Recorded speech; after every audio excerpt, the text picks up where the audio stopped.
Hi there! Ayan, guess where kami ngayon papunta. Ayan, ito yung pagbiglaan talaga natutuloy. Actually, pinaplano namin siya ngayon. Kaso, hindi lang namin nabubuk talaga or nafa-finalize kasi titingnan pa namin yung schedule namin kung uubra. And then, ngayon nga, magsusundo lang naman kami ng kids.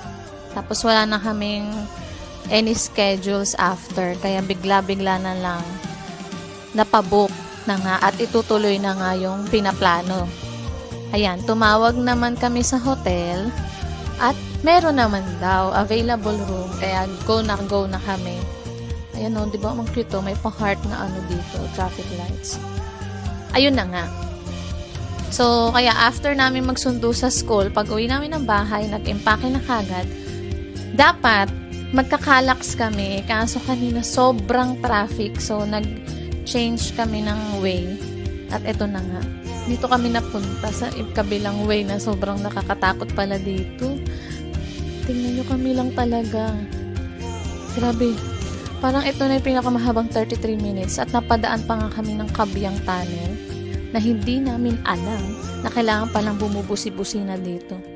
Nakapabusi na kami na malapit na kami sa dulo. At another mahabang biyahe ulit. Actually, itong part na to, nasa loob na kami ng vicinity nung hotel na pinagbukan namin. Pero nakakatakot pa din. So, ito na nga. Nandito na kami sa room. One night lang kami dito sa room na to, Mountain View.